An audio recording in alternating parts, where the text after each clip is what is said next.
à la Cantorade. Venez avec nous sur Radio Laser prendre de la hauteur et du recul sur les interrogations multiples que nous et vous nous posons toutes et tous. Critiquons, proposons, réfléchissons dans l'humour et le respect. Explorez pendant un mois, chaque semaine, un sujet pertinent avec toujours un invité expert. Bonjour à toutes et à tous sur Radio Laser à la Cantorade avec l'UTL de Guichen et notre invité est Monsieur Edmond Hervé. Bonjour Monsieur Edmond Hervé. Bonjour. Monsieur Edmond Hervé qui, tout le monde le sait, tout le monde se rappelle, est l'ancien maire de Rennes de 1977 à 2008, n'est-ce pas?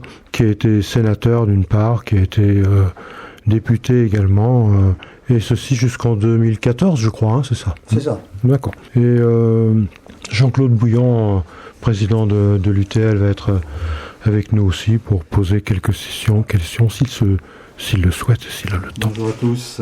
On pourra parler bien sûr démocratie. Pourquoi on est là? On est là parce que M. Edmond Hervé va faire une conférence dans le cadre de l'UTL sur le thème de la démocratie à l'épreuve du temps. C'est ça. Et donc, on va parler démocratie, bien sûr. On retiendra quelques aspects peut-être intéressants, à savoir qu'il faut partir à la rencontre des gens. C'est ma vision première de la politique, n'est-ce pas, Monsieur Edmond Hervé? Oui. Il n'y a pas de démocratie sans rencontre individuelle et collective. Il n'y a pas de démocratie sans information, et je vous félicite d'animer votre radio. Et il n'y a pas de démocratie sans débat. Absolument, tout à fait. Vous dites aussi que pour s'engager, et c'est ce que vous avez fait, il faut des convictions, et vous en aviez avant et vous en avez toujours. Et ça, c'est une condition première pour passer du dire au faire aussi. Oui. C'est important. Personnellement, je me suis engagé lorsque j'étais jeune étudiant. Je suis issu d'un milieu modeste et j'estimais que mon devoir était de m'engager pour, d'une part, rendre à la société ce qu'elle m'avait apporté, et d'autre part, participer aux avancées nécessaires, étant entendu que la démocratie, la République, n'est jamais achevée. Il y a toujours des conquêtes à réussir, des droits acquis à conserver, et cela demande donc engagement. Avant de parler démocratie et de revenir aux bases de la naissance de la démocratie, peut-être quelques questions d'abord, si vous le permettez. Oui. Parce qu'il vaut mieux y penser maintenant, sur l'ambiance à Rennes, l'évolution à Rennes. On entend beaucoup d'agressivité, des choses qui se passent dans les rues de Rennes, mais pas qu'à Rennes, hein, bien sûr. Qu'est-ce que vous en pensez? Il y a beaucoup de changements dans la société. Il y a des actes de violence qui sont commis, qui doivent être prévenus, qui doivent être effectivement condamnés. Et je pense qu'une partie de ces actes sont liés à ce que l'on appelle le narcotrafic, entre autres. Hein, je n'ai pas justement la science. Et la lutte contre le narcotrafic est l'exemple type d'une démarche qui doit être nationale, européenne et internationale. Mais je suis d'un naturel optimiste et actif, et je ne réduis pas l'image d'une ville ou d'une personne à ses actes manqués ou à ses défauts. Avant d'aborder le sujet, vous pensez que en fonction de l'ambiance actuelle, que la démocratie est en danger, en France et ailleurs? On traverse des temps difficiles pour différentes raisons, mais la pire des choses, ce serait d'être pessimiste, inactif et indifférent.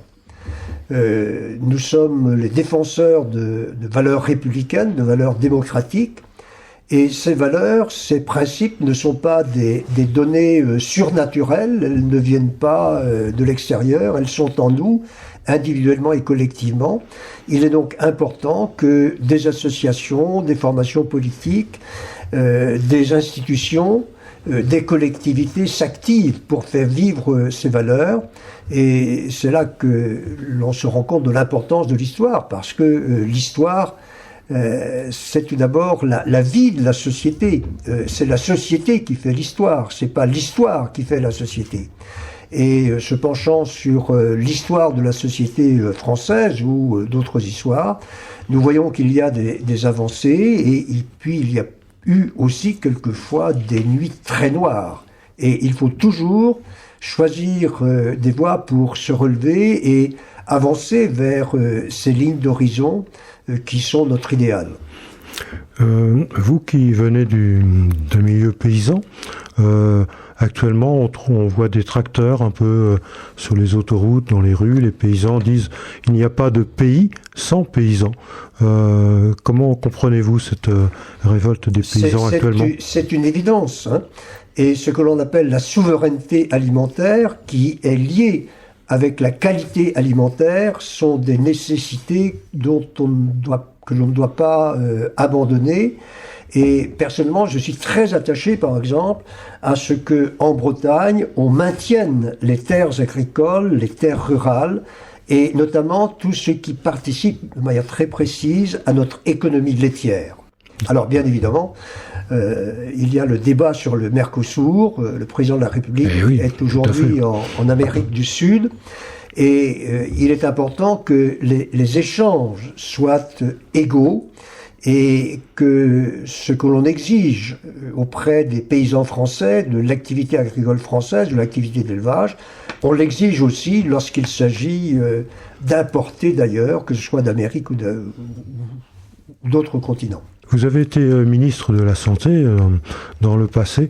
Que pensez-vous actuellement de l'évolution du ministère de la Santé ? On peut être inquiet ou pas ?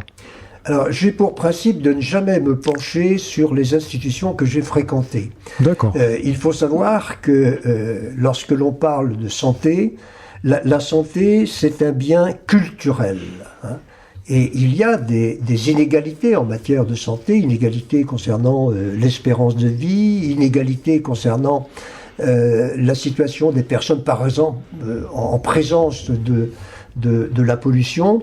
Et je me permets d'insister sur l'importance de la prévention, de l'anticipation. Et c'est là qu'il y a une jonction à faire entre la population, qu'il faut sensibiliser, les professionnels de santé, le monde associatif. Avant de venir à notre sujet, on profite de votre présence, hein, Monsieur Hervé, si vous me permettez. On parle d'une montée du racisme ou de l'antisémitisme actuellement en France à la suite des événements, de différentes affirmations ou informations qui peuvent passer actuellement.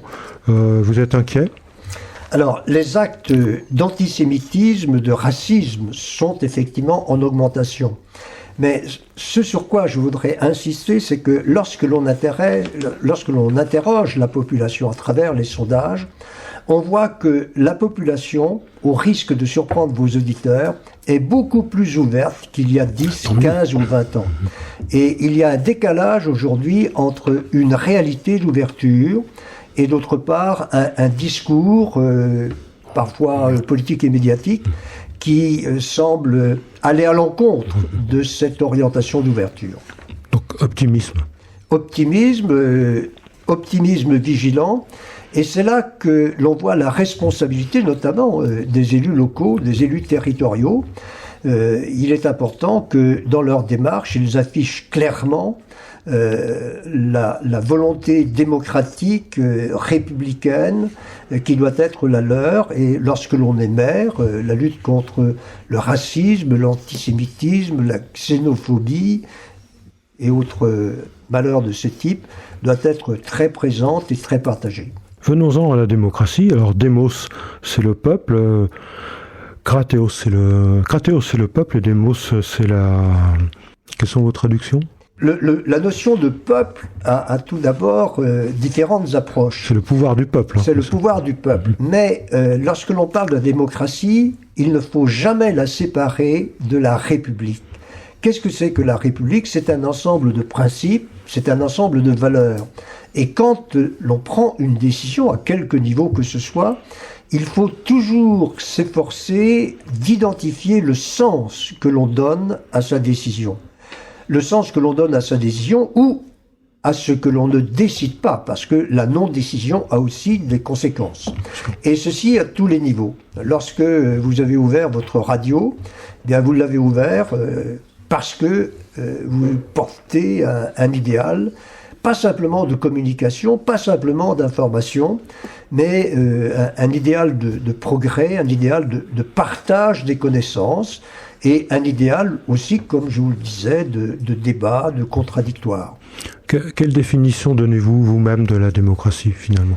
La démocratie a pour objectif de faire vivre ce que j'appelle le bien commun. C'est une très grande entreprise qui mérite une présence continue, quotidienne, sans oublier que la société change. En matière d'information, par exemple, les réseaux sociaux qui n'existaient pas il y a 20 ans sont aujourd'hui très, très présents. On voit par exemple que l'information par la télévision connaît une certaine lassitude, une certaine diminution. Lorsque vous prenez les grandes institutions structurantes, les partis politiques, les églises, elles n'ont plus le même impact qu'elles pouvaient y avoir il y a quelques années. La classe ouvrière a été considérablement modifiée par les évolutions.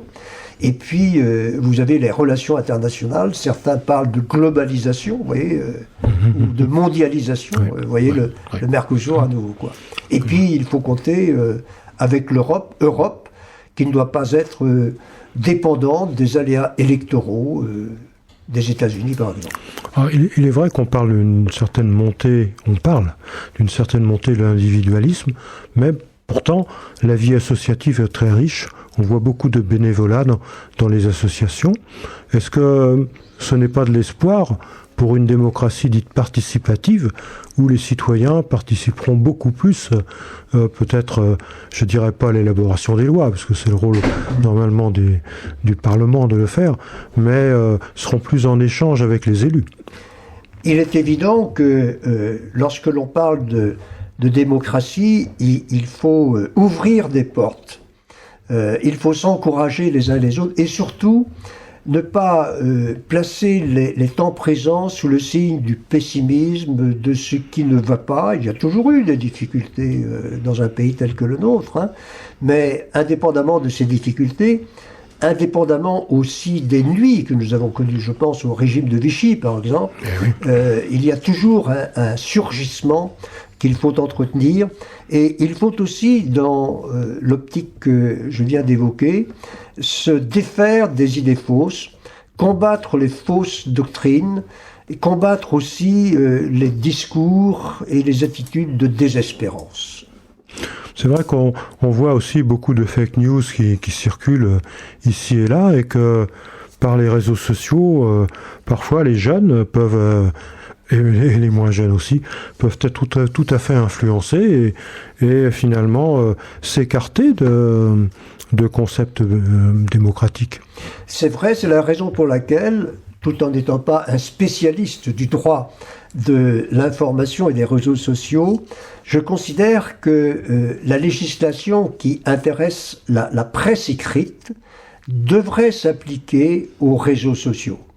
Et je considère que les réseaux sociaux sont des éléments de démocratie. Il y a un élargissement de la participation, de l'information, mais il doit y avoir une régulation. De ce point de vue-là, il ne faut pas que nous suivions la dérégulation qui existe aujourd'hui aux États-Unis avec les conséquences que nous savons. Mais le peuple américain est un grand peuple et il faut...